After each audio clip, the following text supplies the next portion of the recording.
요한계시록이 어떤 책인지를 생각해 보려고 합니다. 요한계시록은 어떤 책입니까?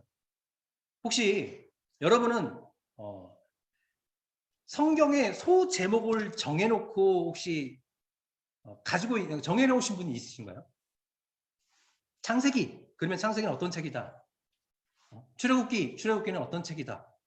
요한계시록은 어떤 책이다? 이렇게 정해놓은 제목이 있으십니까? 저는 이제 창세기 같은 경우는 모든 것의 시작 이렇게 얘기하잖아요. 저는 창세기는 이스라엘 백성들의 정체성을 알려주는 책이다. 저는 이렇게 얘기를 해요. 왜냐하면 그들은 이스라엘 백성들은 애굽의 종으로 있던 사람들이 아니라 원래는 하나님의 거룩한, 하나님께서 거룩하다 인정한, 의롭다 인정한 의인들의 후손이다. 그래서 창세기는 그들이 누구인지를 알려주는 이스라엘 백성의 정체성을 알려주는 책이다. 저는 이렇게 소제목을 정했거든요. 그리고 출애굽기는 어떻게 정했냐면 그러니까 기적으로 시작해서 기적으로 끝나는 내용이다. 이렇게 이제 소제목을 정했어요. 계시록을 소제목으로 정하려면 말세를 사는 그리스도인을 위한 책이다. 저는 이렇게 이야기를 합니다. 자, 그렇다면 오늘 계시록을 세 가지 부분을 먼저 생각해 보겠습니다. 계시록은 어떤 책인가? 계시록은 무엇을 기록하고 있는가? 계시록은 또 어떻게 진행되고 있는가? 이 세 가지를 성경 말씀 안에서 한번 찾아보겠습니다. 계시록은 어떤 책인가? 계시록 1장 1절 말씀에 예수 그리스도의 계시라. 계시록은 무슨 책입니까? 어떤 책입니까? 계시의 말씀입니다. 누구의 말씀? 예수 그리스도의 계시의 말씀입니다. 계시란 무엇을 계시라고 얘기합니까? 그러니까 가려져 있어서 보지 못한 것을 열어서 보여주는 것을 계시라고 하죠. 우리가 예수 그리스도에 대해서 보지 못했던 것을 열어서 보여주는 책이 바로 요한계시록이다. 이렇게 말씀해 주고 있습니다. 그런데 이 계시라는 단어는 묵시라는 뜻이 포함되어 있잖아요. 자, 묵시란 무엇일까? 계시록은 묵시문학으로 기록된 묵시문학입니다. 묵시란 저항문학이거든요. 핍박 가운데 사용되는 문학적 장르예요. 요한계시록은 예수 그리스도의 계시이면서 또 묵시문학으로 기록된 책이다. 왜 묵시문학으로 기록했을까? 이걸 알아야 되죠. 자, 저항문학이라고 말씀드렸어요. 저항문학이란 자기 편은 알고 적군은 모르게 하는 거예요. 그러니까 우리 편만 알 수 있도록 독특한 암호와 상징들을 기록한 책이기 때문에 요한계시록은 또 묵시의 말씀이라는 것입니다. 그래서 계시록은 예수 그리스도, 우리가 보지 못했던 예수 그리스도가 어떤 분인지 알려주는 책이고 또 그 사실을 알려주는데 어떤 방법으로 알려준다면 묵시, 아군은 알고 적군은 모르게. 우리가 세상에 나가서요, 나는 어린 양을 너무 사랑합니다 라고 고백한다면 그리스도인들은 다 알죠. 어린 양이 누구인지. 그런데 다른 사람들은 어떻게 생각합니까? 진짜 양을 좋아하는 줄 알겠죠. 이렇게 상징적 표현이 들어가 있는 것이 바로 요한계시록이라는 것입니다. 다시 말하면 하나님의 백성들에게는 열려있고 하나님의 백성이 아닌 자에게는 닫혀있는 책이죠. 우리가 요한계시록을 해석하지 못한다는 것은 어떤 사람입니까? 적군이죠. 적군이 되는 것입니다. 그래서 요한계시록을 통해서 참된 그리스도가 어떤 분인지를 알 수 있기를 축복합니다. 자, 묵시문학의 특징은 좀 전에 말씀드린 것처럼 6가지로 분류할 수 있어요. 특히 요한계시록은 구약적 상징이 많습니다. 그래서 우리가 좀 알지 못하는 상징들은 다 구약에서 찾으면 나와요. 다니엘서 아니면 출애굽기 그리고 스가랴서 다 거기에 나온 말씀들과 그 말씀을 가지고 인용해서 기록이 되어 있어요. 대신에 구약적 표현이 아닌 부분은 요한이 설명했습니다. 이 상징은 무엇이다 설명해 줬어요. 그래서 이 계시록을 바르게 이해하려면요. 구약 성경을 알아야 된다는 거죠. 그리고 또 상징적 숫자들이 있어요. 자, 게마트리아 공식이라고 있죠. 자, 다윗의 숫자를 알고 계신 분, 다윗의 숫자. 다윗을 그러니까 이스라엘 백성들 유대인들은요, 어떤 숫자만 얘기하면 그거 다윗을 상징한다고 생각합니다. 자, 다윗의 숫자 아십니까? 몇입니까? 그럼 맨날 들었으니까 그러고요. 그러지 마시고요. 자, 마태복음 보면 족보를 14대를 끊었잖아요. 14대를 끊은 이유는 14대가 넘거나 부족해도 14대에 맞췄어요. 그러니까 다윗이 그 다윗의 왕조다. 그리스도가 다윗의 왕조다라는 강조하기 위해서 14라는 숫자를 맞췄다는 것입니다. 이렇게 숫자에도 상징이 들어있어요. 여기는. 그리고 우리는 대부분 제가 이제 어렸을 때 배웠던 게 뭐냐면 예수님께서는 왜 제자들을 파송할 때 2명씩 파송했을까요? 어렸을 때 어떻게 배웠냐면요. 한 명이 힘들면 옆에서 도와주고 옆에서 기도해 주라고. 이렇게 저는 배웠어요. 여러분 왜 2명씩 예수님은 파송했을까요? 한 명도 아니고. 숫자 2는 증인을 뜻하기 때문입니다. 그러니까 유대인들은요. 2명 이상 증인으로서 2명 이상이서 증거하지 않으면 그 말씀을 받아들이지 않습니다. 무조건 2명 이상이 증거해야지만 그것을 받아들인다는 거죠. 그래서 반드시 2명이 필요하죠. 그래서 요한계시록 11장에 보게 되면 두 증인이 나오잖아요. 두 증인은 2명을 얘기하는 것이 아닙니다. 증인을 상징하는 거죠. 이런 상징들을 봐야 돼요. 그래서 누구죠? 신천지나 그런 데서는 이것은 누구고 이것은 누구다 막 이렇게 얘기하잖아요. 그게 아니라 이런 상징적인 숫자가 있어요. 이걸 풀지 못하면 계시록도 보이지 않는다는 거죠. 그 당시의 문화와 이 문학적 장르로 왜 이렇게 기록했는지를 생각하지 않으면 계시록을 우리 자의적으로 해석할 수밖에 없어요. 또 계시록을 보면서 저는 좀 이 숫자를 조금 더 생각해 봤을 거예요. 1000이라는 숫자. 그러니까 1000이라는 숫자는 1000을 얘기하는 것이 아닙니다. 유대인들의 그 개념에서는 10 곱하기 10 곱하기 10 곱하기. 이것을 그냥 1000이라고 표현하는 뿐이에요. 10은 많다. 10이 하나 더 있어요. 그러면 아주 많다. 10이 하나 더 있어요. 너무너무 많다. 셀 수가 없다. 그래서 14만 4천도 11은 하나님의 백성의 수거든요. 백성의 수, 구약과 신약의 수, 그리고 아주 많은 허다한 무리의 수, 14만 4천이 되는 거거든요. 이런 당시의 문학적 장르나 이런 부분들을 좀 알고 계시록을 읽게 되면 계시록을 우리가 좀 바르게 이해할 수 있다는 것입니다. 두 번째는 계시록은 3절 말씀에도 이 예언의 말씀을 읽는 자는, 계시록은 예수 그리스도의 계시의 말씀이기도 하지만 예언의 말씀이라는 거죠. 예언의 말씀, 그러면 우리는 어떤 생각을 하냐면 미래적인 것만 생각하고 있다는 거죠. 우리가 구약 성경에 예언서가 몇 권 있습니까? 선지서가 몇 권 있습니까?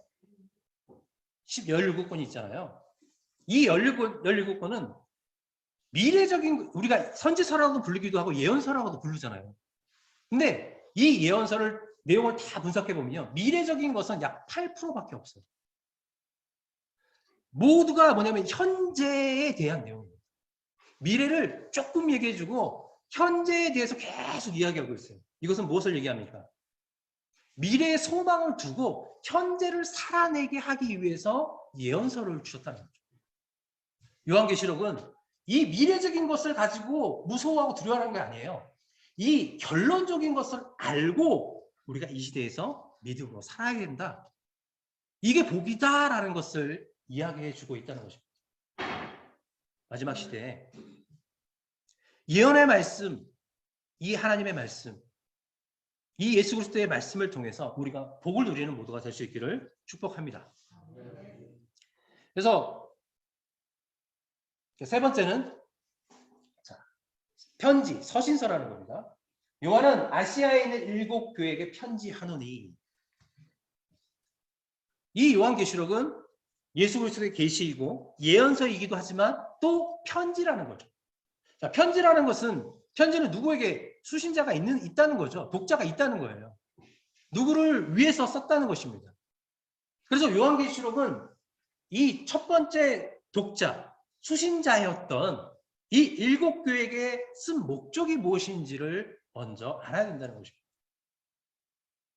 이 일곱 교회에게 요한이 어떤 목적으로 썼는데 우리는 이것을 어떻게 해석하냐면 그 원독자에 대한 생각은 전혀 없이 천재적인 것에 우리에게 바로 적용하게 된다면 그 적용점이 달라질 수밖에 없다는 겁니다.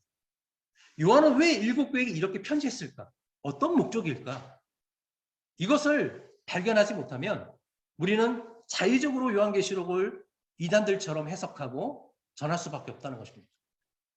요한계시록은요, 읽는 자, 듣는 자 다 그들이 복이 있다는데 요한계시록을 통해서 이단들은 겁을 줍니다. 사람들에게, 그죠? 참된 복을 누리지 못하게 한다는 거죠. 우리가 이 계시록의 말씀을 통해서 모두가 다시 한번 복을 누릴 수 있기를 축복합니다. 자, 요한계시록은 무엇을 기록하고 있는가? 요한계시록은 무슨 내용을 기록하고 있을까요? 제가 소제목을 말씀드렸잖아요. 말세를 사는 그리스도인을 위한 책이에요. 근데 이 요한계시록은 전체적인 것을 전체적인 내용을 압축하면 어떤 내용이라고 얘기할 수 있을까? 생각해봤더니 1장 19절에 요한계시록이 어떤 책인지 보여줬습니다. 말씀해 주셨어요. 요한계시록은 내가 본 것과 지금 있는 일과 장차 될 일을 기록하라.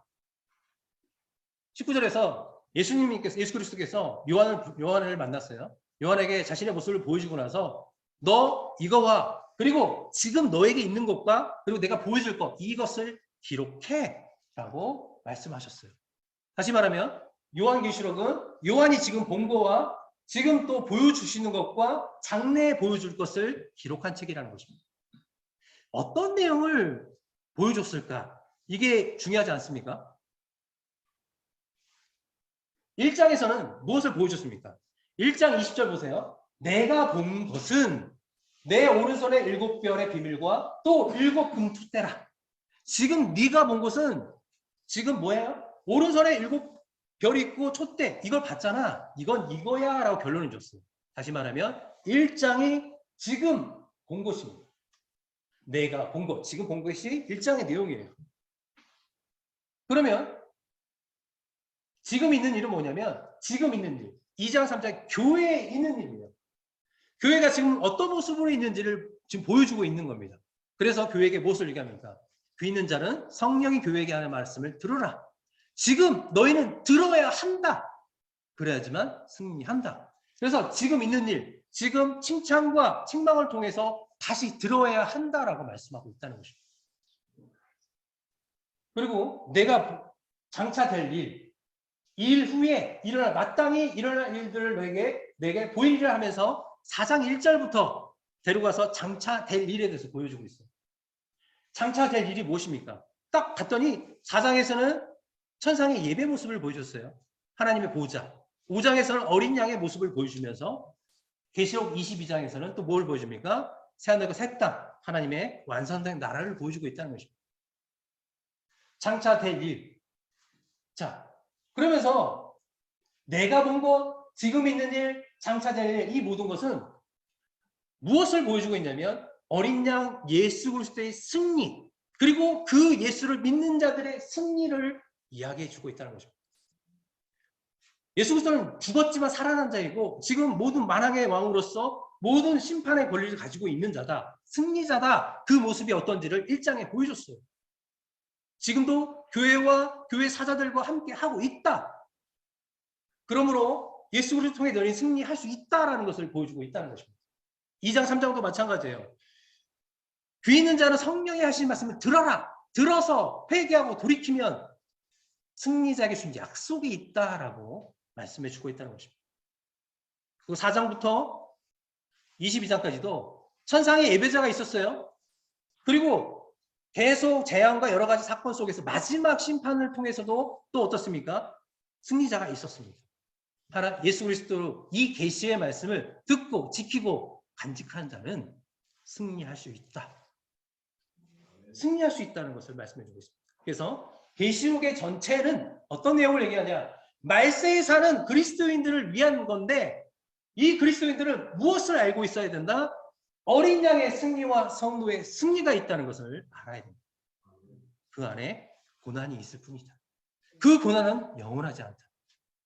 예수님이 고난 가운데 죽으시고 부활하신 것처럼 너희의 죽음 이후에는 부활이 있다는 것을 확실하게 보여주고 있다는 것입니다. 요한계시록은 어떻게 진행되는가? 이 부분을 제가 조금 더 다른 부분으로 좀 준비한 것보다 진행도를 보면서 말씀드릴게요. 간단하게 원래는 이제 굉장히 많이 준비한 게 있어요. 연구하는 과정이 있어서 저희는 이제 균합적으로 계속 문제를 가지고 만들어 풀어가거든요. 그래서 제가 내용 분석만 한 것만 해도 한 200페이지 이상이 되는 것 같아요. 1장은 제가 이렇게 구도들을 제가 나름대로 만들어 봤어요. 이런 지형들을 만들고 머릿속에 두면 계속 잊어버리지 않더라고요. 1장은 지금 본 것입니다. 무엇을 봤습니까? 금촛대 사이를 걸으시는 분, 그 손에 7뼈를 든 분, 그분의 모습은 어떻습니까? 자, 이 모습은 금띠를 뜨고 흰 옷을 입고 머리는 희고 눈은, 자, 이 모습은 다 다니엘서에서 인자 같은 분, 다니엘서에서 표현하는 표현들이 다 나와요. 구약적 표현들이라는 거죠. 승리하신 그리스도의 모습을 표현하고 있어요. 그래서 보면 제가 이제 다 써놨잖아요. 다니엘서, 출애굽기 이런 모습을 통해서 이분이 바로 너희가 기다리던 그리스도, 바로 예수 그리스도이다. 그분은 죽고 사라진 게 아니라 아직도 교회와 함께 하시고 우리 가운데 계신다라는 것을 보여주고 있습니다. 그래서 예수님의 모습을 보여주고 있어요. 저는 그래서 저 그림을 보면서 저 그림이 미국의 한 단체 어디였죠? 만들어 놓은 게 있어서 그것을 그대로 가져와서 음성만 바꿨어요. 어떤 음성으로 바꿨냐면 드라마 바이블. 네, 그 바이블 음성으로 바꿔서 같이 해줬더니 많은 사람들이 보고 계시록을 이해할 수 있다고 좋아하더라고요. 그래서 제 유튜브에 이 계시록 영상 때문에 제 유튜브 구독자가 지금 한 920명 될 겁니다. 근데 계시록은 몇만 명씩 봤더라고요. 이 영상들을. 그래서 영상을 통해서 보게 되면 굉장히 좋은 것 같아요. 그래서 어떻게 전할 것인가, 이 말씀을 내가 어떻게 이해하고 듣는 자들이 어떻게 이해할 것인가 연구하다 보니까 이런 그림자로 영상자료를 통해서 함께 공부하게 되었던 것입니다. 그래서 1장은 이 승리하신 예수 그리스도의 모습이 보여주고 있습니다. 그러면 2장, 3장은 에베소 교회에서 7교회의 모습이에요. 7교회에게 지금 하시는 말씀인데, 자, 귀 있는 자는 성령이 교회에게 하시는 말씀을 들을지어다. 왜 들어야 되는지 말씀하고 있어요. 이 7교회에게 같은 방식으로 말씀하고 있어요. 보시면 인사가 있고요. 또 부분적인 예수 그리스도의 부분적인 묘사를 보여주고 있어요. 그리고 칭찬과 책망과 수정과 그 약속을 주시면서 수정할 수 있도록 이끌어가고 있다는 거죠. 모든 교회에게. 그래서 이 공식도로 보게 되면 찾아서 볼 수 있어요. 왜 그랬는지, 무엇을 요구하고 있는지. 지금 현재 7교회뿐만 아니라 이 마지막 때에 살아가는 모든 교회예요. 여러분, 마지막 때는 언제입니까? 우리는 마지막 7년 환란을 마지막 때라고 생각하고 오해를 많이 하고 있어요. 근데 사도행전 2장을 보면 베드로가 이렇게 얘기하거든요. 오순절날 성령 받은 자들이 막 방언하고 여러 가지로 하니까 술 취했다 사람들이 이야기했어요. 그때 베드로가 요해서를 가져다 얘기합니다. 마지막 때에 성령을 보이시는 그 약속이 지금 이루어진 것이다. 지금이 바로 마지막 때이다라고 말씀하고 있던 거죠. 마지막 때는 저는 그렇게 생각해요. 예수님이 승천하시고 이제 성령이 오시고 다시 오실 때까지의 이 기간을 마지막 때라는 거죠. 그래서 7교회도 마찬가지고 저희도 마찬가지입니다. 우리 교회들에게 우리에게 권면과 칭찬의 말씀을 주시고 있다고 볼 수 있습니다. 자, 이 교회들에게 또 약속의 말씀이 있어요. 이기는 자에게 주시겠다는 것은 그냥 주시는 것이 아니라 계시록 21장과 22장을 보면요. 다 이루어졌습니다. 승리자에게 주시겠다는 그 약속들이 20장, 21장, 22장에 다 이루어져 있어요. 그래서 다시 말하면 성령이 교회에게 하신 말씀을 듣고 회개하고 그 믿음을 지키는 자에게 이 모든 것이 있다라는 약속이죠. 당연히 이 말씀을 알고 간직한 자는 복이 있겠죠. 그 하나님의 약속을 누릴 수 있기 때문에. 그러면 장차 될 일, 이제 4장부터는 좀 조금씩 분리했습니다. 4장과 5장은 천상의 예배의 모습이기도 해요. 근데 4장은 하늘 보좌, 하나님이 앉아있는 보좌의 모습을 보여주는데 이 보좌의 모습은 출애굽기 24장에 나오는 모습과 같기도 하고요. 우리가 아는 에스겔서의 모습과도 같아요. 다 구약적 표현 속에서 나타나고 있다는 것입니다. 하늘교회의 모습. 그래서 자, 4장도 완성된 하늘교회의 모습이에요. 22장도 완성된 하늘교회의 모습이에요. 수미상관 법칙이라고 해가지고 앞과 뒤를 같은 것을 세워놓고 이 모든 내용의 결론이 무엇인지를 설명하고 있어요. 그러니까 지금 현재 장차될 일을 첫 번째를 보여주고 마지막도 이렇게 됐다는 것을 보여주고 있다는 거죠.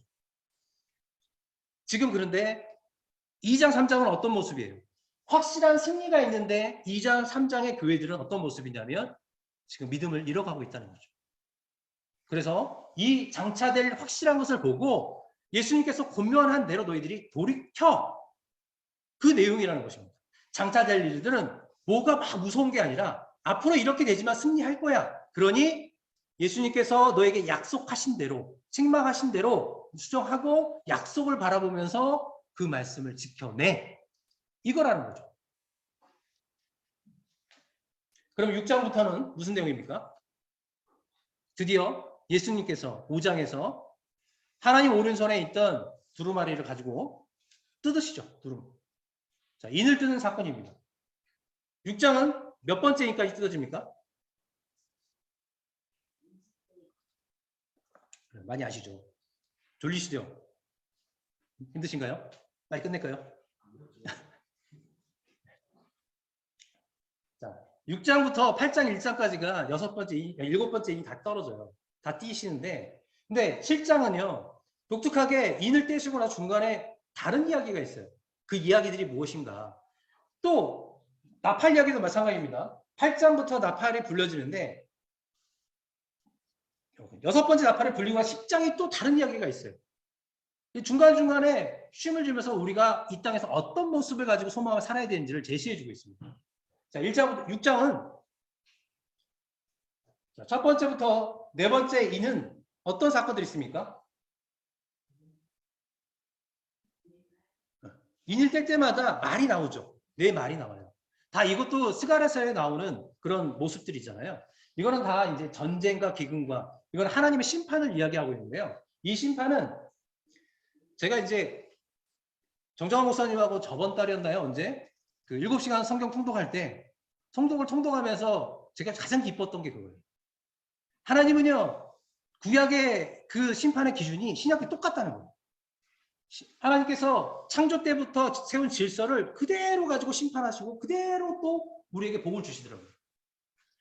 그래서 이 계시록에서 주는 재앙은 다른 재앙이 아니에요. 출애굽기에 내렸던 재앙과 똑같고요. 이스라엘 백성의 재앙과 똑같아요. 재앙의 근거는 뭐냐면 율법을 어겨 배반한 자들에게 징계를 주세요. 근데 그 징계가 뭐냐면 질병, 패배, 전쟁에서 풍작, 자연재해 이런 질병들을 줘요. 신명기 28장도 똑같습니다. 하나님은 하나님께 주신 약속을 어겼을 때 이들에게 이런 재앙을 주는데 재앙을 첫 번째 1차 징계예요. 그래도 말을 안 들으면 어떻게 합니까? 2차 징계는 7배나 더해. 더 가중해 준다는 거죠. 그리고 또 3차 징계를 주는데 그때도 돌이키지 않으면 더 가중 줍니다. 더 한다는 거죠. 그러니까 요한계시록은 이런 거예요. 하나님께서 주신 질서대로 그 말씀대로 유지가 안 됐을 때 회개가 없을 때는 벌을 주되 가중이 된다는 거예요. 지금 현재 우리 자연재해가 어떻습니까? 놀랍게 더 무거워지고 있죠. 코로나 이 팬데믹 시대가 보세요. 엄청난 길어지고 있잖아요. 점점 가중되고 있다는 것은 지금 말세에 하나님의 진노가 점점 가중되고 있다는 거예요. 다시 말해 예수님이 오실 때 가까워지고 있다는 거예요. 자, 이렇게 이제 이 구약의 계시록에서 이 재앙은 그냥 하나님께서 일방적으로 내리시는 것이 아니라 구약 때부터 약속한 대로 우리에게 징계를 내리고 있고 우리에게 경고를 하고 계시다는 거죠. 이런 걸 보면 조금 이해가 될 것 같아요. 또 우리가 6번째, 7번째 이 띄어주고 나서부터 그 다음에 7번째 이 띄어지자 7나팔이 나타나죠. 7나팔에 7번째 나팔이 부러지자 7대접이 나타납니다. 그래서 일곱 번째 인 속에 다 포함시킬 것인가? 또 따로따로 볼 것인가? 자, 이런 것도 우리가 신학적으로 결정했으면 좋겠어요. 그러면 이 재앙이 어떤 재앙인지를 알 수 있을 것입니다. 그래서 이제 네 짐승이 나오는데요. 네 생물이 나오잖아요. 이 네 생물은 동서남북에서 피조세계의 대표하는 대표자들을 표현하고 있습니다. 이런 상징적인 모습들이 있으니까요. 이런 것들 나중에 연구해 보면 참 재미있을 것 같아요. 말탄 자, 이것은 이제 하나의 심판, 전쟁과 그 자연재해, 이런 재앙들, 레이기와 신명기에서 말씀한 그런 재앙들이 오고 있다는 것을 보여주고 있습니다. 이런 모습들이 있으니까 한번 더 보면 좋을 것 같고요.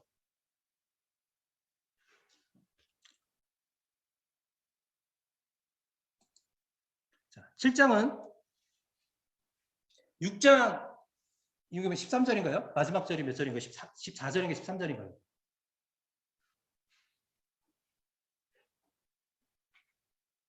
6장 마지막 절은 17절입니다. 읽어보세요. 그들의 진노의 큰 날이 이르렀으니 누가 능히 서리요 하더라. 맞아요. 그러니까 여섯 번째 인 띄워졌어요. 그랬더니 놀라운 재앙들이 일어났어요. 능히 설 자가 없다라고 외침이 나왔어요. 근데 7장은 뭘 얘기합니까? 설 자가 있다. 누가 쓴다고요? 어린 양과 함께 있는 자들, 승리한 자들, 14만 4천 명. 그 승리자들이 있다라는 것을 7장을 보여주고 있어요. 그러니까 그 소망을 가지고 이 재앙 가운데 우리가 어린 양과 함께 믿음으로 이 땅을 살아내라 라고 말씀하고 있다는 것입니다. 그래서 이제 8장부터는 이제 잠시 30분 정도 고요가 흐르다가 그다음부터 이제 일곱 번째 나팔이 준비되고 일곱 번째 나팔이 불리기 시작합니다. 자, 근데 네 번째 나팔이 불어주고 나서는 독수리 하나가 날라와서 화를 세 번 외쳐요. 그래서 이 화라는 것은 마지막, 자, 다섯 번째 나팔, 여섯 번째 나팔, 일곱 번째 나팔은 우리에게 이 땅에 큰 화가 된다는 것을 이야기하고 있습니다. 다시 마지막 때가 가까웠다는 것을 보여주고 있어요. 자, 이런 내용이 있다는 것을 보시고요. 보면 이 내용도 마찬가지예요. 땅, 바다, 물, 광명체 이런 식으로 3분의 1씩이에요. 전체가 아닙니다. 일부분만 하나님이 징벌을 주고 있어요. 그러면서 경고를 주고 있는 거죠. 출애굽기에 보게 되면 7장부터 우리가 12장까지 애굽에 내린 10가지 재앙이 있습니다. 애굽에서 하나님께 내린 재앙 중에서 하나님이 직접 개입한 재앙은 단 하나밖에 없어요. 9개는 간접입니다. 간접 재앙을 통해서 하시고자 하는 게 무엇이었습니까? 여호와가 누구인지 알게 하는 거였어요. 회개할 자, 이스라엘 백성들은, 하나님의 백성들은 그 사건을 통해서 하나님을 알고 믿고 따르도록 했고, 그렇죠? 그리고 거부한 자들은 아예 떨어질 수 있도록 하나님을 전혀 믿지 않도록 하나님은 하셨다는 거죠. 이 마지막 재앙도 마찬가지입니다. 이런 재앙을 통해서 하나님의 백성들은 또 하나님을 알고 돌아오게 할 것이고, 또 하나님의 백성이 아닌 자들은 끝까지 하나님을 대적하는 모습으로 볼 거예요. 나중에 이제 이 모습을 보게 되면, 자, 이런 재앙들을 다 보면 구약적인 표현 속에서 구약적인 재앙과 굉장히 비슷해요. 그래서 같이 비교하면서 분석해야지만 이 내용을 온전히 해석할 수 있습니다. 당시에 이런 모습들을 과연 무엇을 얘기하고 있는 것인가? 상징적 표현들을 보면서 당시 7교회가 이걸 어떻게 받아들였을까? 어떻게 해석했을까 봐야 된다는 거죠. 우리는 이것을 벌써 뭐 코로나다, 뭐 바코드다, 미리 가져다가 해석해버리면 좀 어려운 것 같아요. 그 당시에 그 시대 7교회 성도들은 이것을 보고 어떻게 이해를 하고 그것을 믿음으로 받아들였을까? 먼저 해석이 돼야지만 우리가 또 바르게 이해할 수 있을 것 같습니다. 일곱 번째까지 자 이제 분석하면서 또 7 대접과 7 나팔의 사건을 놓고 비교하면서 하나님께서는 어떻게 과중을 주셨는지, 자, 이런 재앙들은 누구에게 주시는지 이걸 분석하면 더 재미있을 것 같습니다.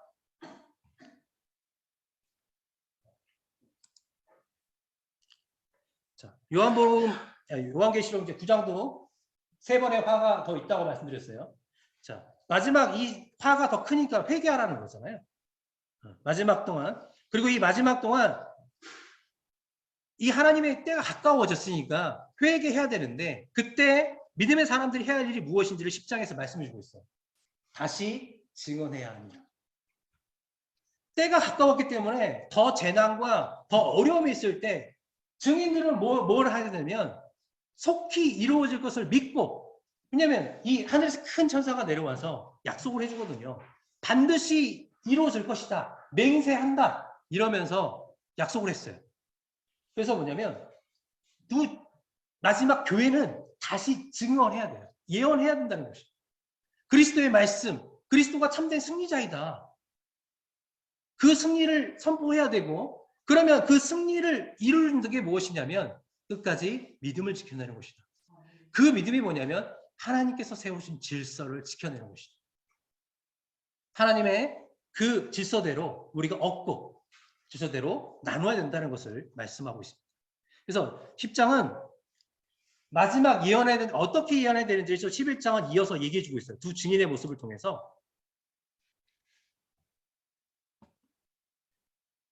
자, 그리고 근데 여기서 이제 독특한 게 11장 보게 되면 42달, 1260일 이런 단어들이 나와요. 이 단어들은 우리가 이제 3년 반, 한때, 두때, 반때와 똑같은 배울 수잖아요. 다 3년 반을 나타내는 숫자예요. 그죠? 그래서 이걸 무엇을 얘기하는 것인가? 계시록, 그러니까 다니엘서에도 나오잖아요. 그리스도가 오기까지 뭐 이런 이야기 하면서 한때, 두때, 반때를 얘기하거든요. 다 이거는 이제 상징적 숫자로 볼 것인가? 정말로 우리가 의미를 두고 볼 것인가? 이것도 한번 해석해 봤으면 좋겠다는 거죠. 근데 성전을 더럽히는 기간도 42달이고요. 그리고 이 증인들이 핍박을 받으면서 때로는 승리도 하고 엘리야처럼 승리도 하고 때로는 핍박을 당하고 죽임을 당해요. 이렇게 증인해야 될 기간도 1260일 똑같아요. 계시록도 12장에서 여자가 용에게 핍박을 당하고 광야로 도망가요. 양육을 받는 기간이 똑같습니다. 이런 기간들을 보면서 우리가 어떻게 이 기간들을 해석해야 될지도 봤으면 좋겠어요. 그러면 이제 11장이 되면 7번째 나팔이 다 준비가 돼요. 그러니까 불리질 않습니다. 7번째 나팔이 준비가 딱 됐어요. 그리고 15장이 이어서 15장에서 7번째 나팔이 이제 불리게 돼요. 그럼 16장에서 이제 7 대접이 나타나는데 12장부터 14장까지 또 하나의 사건을 보여주고 있어요. 이건 뭔가? 그래서 교회의 역사를 압축한 것입니다. 여러분이 우리가 제일 이상하게 생각하고 어려운 게 있어요. 자, 바다에서 짐승이 하나 올라오죠. 그 짐승의 머리가 7개예요. 다니엘서를 생각하십시오. 누가 올라옵니까? 7 짐승이 있죠. 이 짐승들은 뭐냐면 다 제국들을 상징합니다. 제국들. 4제국을 얘기했잖아요. 왜 7개일까요? 4제국이에요. 바벨론, 페르시아, 헬라, 로마예요. 근데 우리가 아는 헬라는 몇 개로 바뀝니까? 머리가 4개로 바뀌죠. 하나가 죽고 4개로 바뀌죠. 그래서 7개예요. 이런 상징적인 게 있어요. 그래서 이런 의미들을 보면서 이 12장부터는 무엇을 얘기하는가? 여자가 머리에 별 들고 다리에는 달을 얹고 있잖아요. 이거를 해와 달을 품고 있어요. 이게 뭐냐면 이스라엘을 얘기하는 거예요. 요셉이 꿈을 꿨잖아요. 해달별. 이스라엘이 낳았어요. 누구를 낳았습니까? 그리스도를 낳았죠. 예수 그리스도를 낳았습니다. 아기를 낳았어요. 아기는 어떻게 승천했죠. 가버렸어요. 이 땅에 누가 남습니까? 여자 남아요. 여자는 광야로 도망갔어요. 그랬더니 용이 찾지 못하니까 무엇을 합니까? 여자의 후손. 12장 마지막 절 읽어봐 주세요. 용이 여자에게 분노하여 돌아가서 그 여자의 남은 자손 곧 하나님의 계명을 지키며 예수의 증거를 가진 자들과 더불어 싸우려고 바다 모래 위에 서 있더라. 그러니까 이제는 교회, 이 이스라엘 통해서 탄생된 이 교회, 이 여자의 후손들, 이 그리스도인들을 이제 용이 핍박해요. 근데 혼자 하지 않습니다. 용이 어떻게 핍박합니까? 13장에서 물에서 나오는 짐승, 땅에서 나오는 짐승들을 통해서 이 여자의 후손들을 핍박한다는 것입니다. 이게 다 이제 다니엘서에 나오는 모습들이에요. 물에서 나오고 땅에서 나오고. 계시록에서는 23장에서 땅에서 나오는 것은 이제 선지자들을 또 표현하기도 하거든요. 그렇기 때문에 이런 상징적인 것은 어떤 의미를 가지고 두는 것인가. 너무 멀리 가지 마시고 먼저 1차적인 7교회에게 주신 의미가 무엇인지를 생각한다면 계시록은 어렵지 않습니다. 너무 재미있고 이 말씀을 통해서 우리가 힘을 얻을 수가 있다는 겁니다. 연구한 보람이 있을 것입니다. 계속 이 사탄의 삼위일체를 보여주고 있는 거예요. 예수 그리스도요. 그러니까 성부, 성자, 성령을 이야기하는 것처럼 늘 이 여기서도 사탄의 삼위일체, 용, 사탄, 제국, 그리고 주의들, 그리고 선지자들 얘기하는 겁니다. 늘 우리를 힘들게 하고 이 세상을 어지럽혀 한 자는 그 중심은 사탄입니다. 이 사탄이 누구를 이 땅의 제국들을 이렇게 세워서 이 땅을 해방하고요. 그 다음에 종교 지도자들, 선지자들, 그리고 우리가 아는 민주주의, 공산주의, 이런 제국주의, 주의들을 가지고 이 땅을 사탄화 만들려고 한다는 거죠. 그러니까 사탄의 삼위일체가 어떻게 역사하는지. 그러나 그들은 어떻게 됩니까? 어린 양이 승리한다는 거죠. 이 모습을 13장에서도 말씀해 주시고 나중에 어디에서 보인가? 어린 양의 호인잔치 17장, 18장도 보여주지만 19장에서 정확하게 보여주고 있습니다. 빨리 끝내겠습니다. 좀만 더 하고요. 그래서 13장에 14만 4천 명도요. 읽어보시면 이 숫자가 의미하는 것이 짐승의 수다, 사람의 수다 이러거든요. 숫자가 의미가 있다는 거예요. 그 숫자가 어떤 표시가 아니라 사람을 상징한다. 아까 다윗을 얘기했던 것처럼 이런 암호적인 표현이 있다는 거예요. 그래서 우리가 요한계시록에 뭐죠?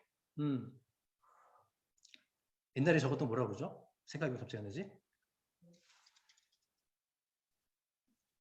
무슨 본이라고 그러죠? 무슨 본? 사본들. 계시록 요한계시록의 사본. 초대교회에 있었던 것은 숫자가요 666이라고 나오지 않아요. 666이라는 숫자도 얘기하고요. 616이라고도 기록돼 있었어요. 그러면 이거는 상징한다는 거죠. 그러니까 똑같은 숫자여야 돼요. 이 숫자가 정말 어떤 상징을 한다면. 근데 616이라고 해도 적어놓은 사본이 있고요. 어떤 666이라고 적어놓은 사본이 있었어요. 이거는 어떤 것을 상징하고 있다는 것을 이야기해주고 있다는 거죠. 그래서 뭐 네로다, 도미티안이다 이런 상징들이 있었는데 그것도 한번 나중에 생각해보면 좋을 것 같습니다. 자, 이런 고난 속에서 14장은 무엇을 얘기하면 승리자. 어디 갔니? 자, 우리가 어떻게 이 땅을 살아야 되는가? 자, 용과 제국과 이 많은 주의자, 거짓 선지자들이 하나님의 백성, 여자의 후손, 이 땅의 교회를 핍박할 건데 1260일 동안 할 건데 그럼 우리는 어떻게 살아야 되는 것인가? 14장을 제시하고 있다는 것입니다. 14만 4천 명이 서 있죠. 노래를 부르고 있어요. 자, 그러면서 여자들이 있는 곳으로 가지 않는 거죠. 자, 이 사람은 여자와 더불어 더럽히지 아니하고 순결한 자라. 자, 어린 양이 어디를 인도 따라가는 자라는 거예요. 이 마지막 시대에도 거짓이 없고 온전한 하나님 말씀으로 따라가는 자들이에요. 세상에 취지지 않는 자들을 얘기하고 있습니다. 이렇게 살아야 된다고 얘기하고 있어요. 왜 그러냐면 자, 이렇게 승리자들에게 승리가 있기 때문에. 그래서 이 마지막에 이제 심판이 어떻게 이루어지는지 알곡과 마지막에 포도의 추수가 있다고 얘기해요. 그 추수가 어떤지. 승리자가 얻는 결과와 그리고 믿지 않는 자들이 어떤 결과를 먼저지를 또 압축해서 보여주고 있습니다. 14장도. 그래서 땅에 거주한 자들은 또 어떻게 심판을 받는지. 포도주 틀에 놓고 밟는다고 말씀하시잖아요. 그죠? 이런 표현하면서 끝까지 승리한 자에게 말씀을 지키는 데 승리가 있다는 것을 보여주고 있습니다. 정체성을 알려주고 있어요. 너희는 어떤 믿음을 가지고 살아야 되는지, 어떤 자세로 살아야 되는지를 14장을 얘기하고 또 15장은 또 이어서 천상의 그런 찬양했던 모습을 또 보여줘요. 승리했던 사람들. 그죠? 승리했던 모습을 보여주면서 자, 심판받는 자와 또 승리자의 모습이 어떤지 비교해서 보여주겠다는 거예요. 포도주 틀에서 밟히는 자와 또 승리한 자들은 천상에서 예배하며 하나님을 경배하고 있죠. 그때 15장에 보게 되면 이때 한 장로가 나타나서 얘기할 거예요. 이 땅을 언제까지 내버려 둘 것입니까? 하나님 이제 마지막 심판할 때가 됐습니다. 땅에 거하는 자, 땅을 망하게 하는 자들을 이제 심판하십시오 해서 이제 7 대접을 준비시킵니다. 그래서 16장부터 이 마지막 세 번째 화, 독수리가 외친 세 번째 화, 이 마지막 화 7 대접이 부어집니다. 우리가 논쟁이 많죠. 이 7 대접을 믿는 자가 받을 것인가 말 것인가. 그러니까 저는 개인적으로 7번째 나팔이 불리면 공중에서 그리스도를 우리가 만날 거라고 저는 믿습니다. 왜냐하면 고린도전서 15장에 분명히 말씀했거든요. 마지막 나팔이 불면 공중에서 주님께서 우리를 부르셔서 만나서 우리가 새로운 몸으로 입을 것이다. 그리고 이제 19장에서 혼인잔치 이야기가 나오거든요. 그 혼인잔치에 함께 참여하게 하신다고 하셨기 때문에 저는 이 7 대접은 땅에 거하는 자들. 16장 1절에 말씀하거든요. 땅에 거하는 자들에게 쏟았다. 하늘에 거하는 자들이 아니었거든요. 그래서 이런 7 대접이 부어집니다. 이 대접은 보면 7 나팔대의 재앙과 7 대접의 재앙을 보게 되면 전체로 확대되고 있다는 거예요. 3분의 1에서 더 가중되고 있다는 거죠. 이런 모습을 보여주면서 하나님께서 지금 말씀하신 대로 이 땅을 심판해 가시고 역사하고 있다는 것을 알 수 있습니다. 이런 재앙들을 보시면 좋을 것 같습니다. 그리고 이제 16장을 보시면 16장에 16장 19절이었나 몇 절이었지? 생각이 나네요. 7번째 대접이 부어지면 다 이루었다, 되었다라는 말씀이 나와요. 자, 17절. 7번째 천사가 그 대접을 공중에 쏟음에 큰 음성이 성전에서 보좌로부터 나와서 하나님이 말씀하신 거죠. 자, 되었다 하시니. 그러니까 되었다는 것은 완성됐다는 거예요. 마무리가 됐다는 거잖아요. 이제 끝났다는 거예요. 이제 이 7 대접이 부어지면 끝났어요. 예수님께서 이제 마지막 심판을 하시면 돼요. 그럼 17장부터 어려운 문제가 뭐냐? 17장부터 무슨 내용인가? 17장부터 18장은 무슨 내용인가? 바벨론, 음력, 큰 음력, 바벨론에 대한, 다시 말하면 도시, 이 제국들이 어떻게 멸망하는지를 확대해서 보여주고 있다는 거예요.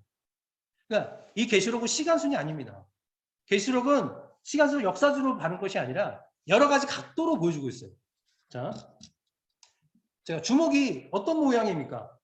여기서 보면 이런 모양이 되겠죠. 그러나 여러분이 보면 이런 모양이잖아요. 그래서 계시록은 여러 각도로 보여주고 있어요.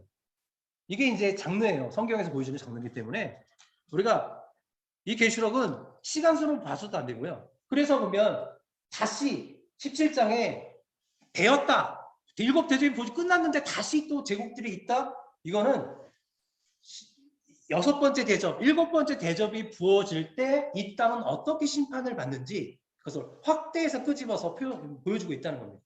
그래서 이 땅의 도시들, 제국들은 어떻게 멸망할 건지, 그 음녀들은 어떻게 멸망하는지를 17장, 18장은 말씀해주고 있어요. 그리고 19장과 20장은 이게 굉장히 논쟁이 많은 부분이기도 해요. 19장은 무슨 내용이냐? 그러니까 어린 양의 승리를 보여주는데 전쟁을 얘기해요. 19장의 전쟁은 뭐냐면 19장에서는 요한에게 얘기해 주는 어린 양의 신부를 보여줄까? 그러면서 이제 어린 양의 신부 혼인잔치. 혼인잔치가 무엇인지를 19장은 보여주고 있어요. 혼인잔치가 다 준비됐잖아요. 근데 혼인잔치를 벌리는데 그 혼인잔치가 무슨 내용이었냐면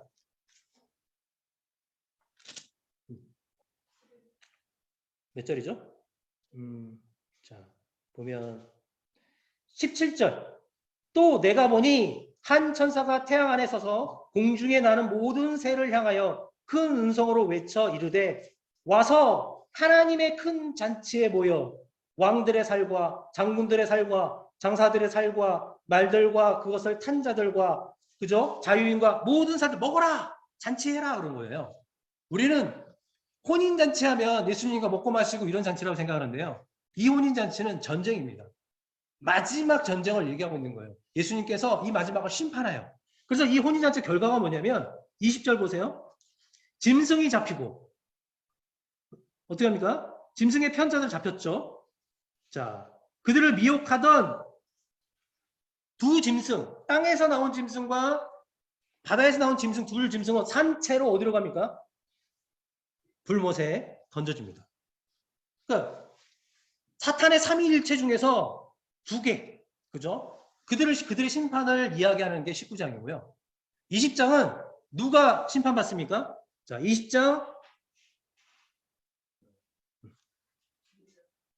몇 절이죠? 아니, 이제 보면 자, 사망의 무덤 이렇게 보면 20장에서는 사탄을 던지죠. 사탄을 그 몇 절이었지? 자, 보면 19장 20절에 보니까 자, 10절에 먼저 보세요. 또 그들을 미혹하는 마귀가 불과 유황 못에 던져지니 거기는 그 짐승과 거짓 선지자도 있어 새벽도록 밤낮을 괴로움을 받으리라. 어떤 곳이에요? 좀 전에 두 짐승이 들어갔더니 또 이 사탄이 들어갔다는 거잖아요. 여기에 들어가고요. 그리고 13절은 뭘 얘기냐면 이거는 마지막을 얘기하고 있어요. 음부도 던져져요. 하나님을 배반한 자들이 모여있는 그 음부와 세상의 모든 죄들까지 심판이 끝났다는 걸 얘기하고 있습니다. 20장은 모든 이 세상의 마지막 심판을 얘기하고 있어요. 끝났습니다. 그리고 21장과 22장은 새 예루살렘, 하나님의 새 하늘과 새 땅을 말씀하고 있죠. 근데 21장에서도 마찬가지예요. 어린 양의 내가 신부를 보여주겠다. 천사가 얘기해 주거든요. 데려가서 보여준 게 무엇을 보여줍니까? 신부를 보여주는데 하늘에서 내려오는 성전을 보여줬죠. 다시 말하면 어린 양의 신부가 누구입니까? 이 땅에 교회를 상징하고 있다는 것입니다. 그 성전에는 구약의 그렇죠. 12지파와 12제자 이런 모습을 이야기하면서 그리스도를 믿는 그 승리자들을 참된 교회를 이야기하고 있다는 것입니다. 여러분 계시록을 참 많이 보셨을 것 같아요. 저희들 같은 경우는 평택대에서 잠깐 공부할 때 김승현 교수님이 미국에서 오셔서 우리가 계시록을 배웠어요. 근데 그분은 전천년설에 대한 주장이 좀 강했어요. 공식을 가지고. 그래서 시대마다 주장하는 게 좀 다른 것 같아요. 아더 피어서 목사님은 원래 후천년설을 믿었던 분인데 마지막에 조지 물러와 함께 바꿨어요. 전천년설로. 아니면 그 당시에 많은 이단적인 모습이 너무 많이 나타나서 근본적으로 돌아가려는 그런 모습 속에서 성경을 연구하면서 그래서 전천년설을 주장하고 많이 연구했던 것 같아요. 근데 이 시대에 보게 되면 전천년설이 조금 더 변질이 돼서 세대주의적인 성향으로 바뀌었어요. 백투 예루살렘처럼. 그래서 우리가 이제 어떤 이 피어서 신학은 어떤 신학을 가지고 생각을 가지고 전해야 될 건지도 좀 정했으면 좋겠습니다. 근데 전하더라도 이것은 옳고 이것은 나쁘다가 아니라 이것의 참 잘못된 점은 무엇이고 오류가 무엇인데 또 어떤 부분은 믿을 만한 부분은 이거다. 이것을 비교해 가면서 제시해 주면서 우리가 얘기하는 그런 신학들을 받아들일 수 있으면 좋겠다는 것입니다. 제가 이제 22장까지 끝내고 이제 시간이 다 되었어요. 됐습니다. 참 부족했습니다. 여러분에게 뭐 다시는 내용일 것 같습니다.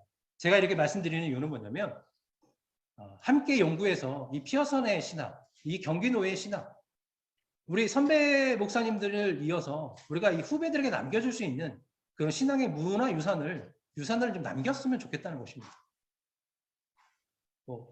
5시간씩 기도하는 것도 중요합니다. 우리가 만나서 교제 나누는 것도 중요합니다.